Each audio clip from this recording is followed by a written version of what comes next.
So I used to play roller derby for a number of years, and I was a team captain at the time. And what I found within my team was the ones that socialise outside of training worked better together on the track. So I was looking for activities that were non-drinking based, although they can be quite fun as well, just to see what sort of activities are out there in Manchester to get them engaged and doing something different. And I came across backwards running. When I first saw it, I thought, who on earth backwards run? Like, this is absolutely ridiculous. So I thought, you know what, I'll put it to the team, see what they say, ask them, and about 7 of the team were like, absolutely, let's go along to it. So we went along to Heaton Park in Manchester and we did it, and there was I think about 60 people in total, and we were all running backwards, and we literally had the best time ever because we just couldn't stop laughing about how ridiculous that we actually looked running backwards in the park. Well, I actually came third female, but I wasn't even realising it was a race because I was too busy chatting to my friend, and then overall we got the best combined team time. So that's how I initially got into backwards running. And then I do a lot of forward running, so I do marathons, ultra marathons, which are like beyond marathon distance, up to like 50 mile runs and things like that. And what I found on one of my runs, I was thinking, maybe there's something I can do with this backwards running, I can do it to raise awareness for like a bullying charity, with the idea of like not being afraid to stand out. Because I think nowadays everyone's so worried about what everyone else thinks of them, that I think it's really important to have activities where people are just having fun, like it's active and getting out there. So I thought, you know what, the best way to do that is actually to do a race. So I was going to do a 10k race, and people at work were like, oh, maybe I have to do better than that. So that's why I put myself forward for a half marathon. So I've actually done 3 half marathons backwards now. So that's how I got into it, like in a really random, roundabout way. Yeah, and you have just broken the Guinness World Record again. I have indeed, yeah. So on Sunday at Manchester Half Marathon, so the time I had to beat was 2 hours 19 minutes and 45 seconds, and I did it in 2 hours 16:03.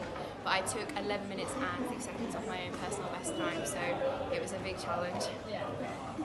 And what type of training do you do for like retro running? So I do it the same as forward running, so a combination of outdoors and on a treadmill. I would say my favourite is probably on a treadmill, in that I don't have to think about what's going on around you. I also, this year for this race, did track training sessions, but everything was backwards. So in terms of how you train backwards, you do it the same as forwards, but you just go at a beginner level and you just build yourself up exactly the same as what you do forward running. And what was the experience like when you did beat your record, like your own record and the Guinness World Record again? It was amazing. Like, I did get worried at a few points in the race because it was a very, very busy race. Like 16,000 people entered the event, so it was a massive, massive event. And there was a few points where it was very, very congested, so I was a little bit worried that I was falling a little bit behind in the timings that I wanted.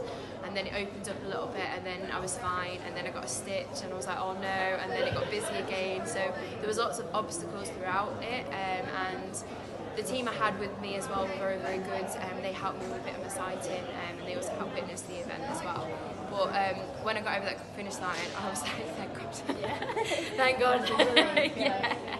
Have you got, like, what charities like sponsored you for the half marathon? So I've done it for Young Minds. Young Minds are a mental health charity for children and young adults, and they work very, very closely with them, helping them manage their mental health issues.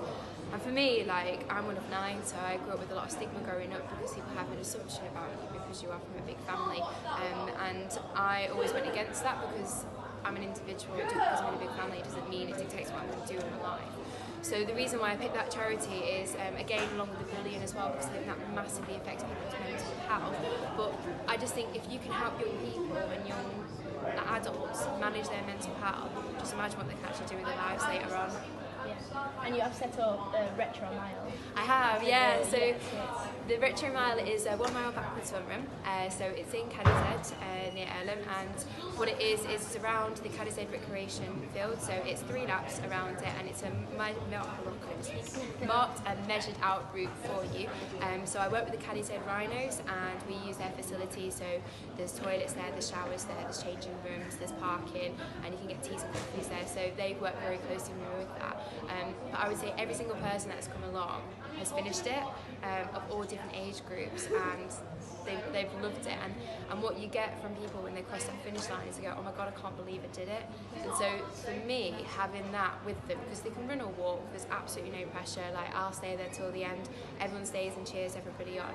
But for me, it's about doing something that's outside your comfort zone and in a supported environment, but that sense of achievement that they get when they get over that, they can put that into perspective in other parts of their life, because they can go, well, if I can do that backwards, then this is easy in comparison. And that's what I'm trying to create, just to change people's ways of thinking about things that they can. Exactly. Yeah. And have you got any advice for anyone maybe wanting to try a new sport, possibly even retro running? Right, yeah, I would say give it a go. I think growing up in school, it's very much like, if you're a girl, you do this sport. If you're a guy, you do that sport. And if you're not very good at it, you kind of go, oh, I can't do any kind of sport at all. But what I found growing up is that you might be quite good at something without realising it. So I think the main thing is just try it. Grab a friend or contact them in advance if you're a bit nervous, and go and sit and watch it if you have to. But for me, the biggest thing is like, just go and try something. Like, I know it's super scary, but once you get in there, the team environment that you get, learning a new skill is ace. But in terms of retro running, it's a really, really good exercise within itself as well. But I just say to people, go slow. Like, if you do it on a treadmill, go really, really slow. You've got the hand barriers if you need them to like protect yourself. Or if you're going outside, go and do it with somebody, or come to the retro mile. But the main thing is, it's like any sport, you just start at the beginning, and it's just having that willingness to try something. Just because you wasn't very good at it at school does not mean that you can't be good at something now. It's just trying it.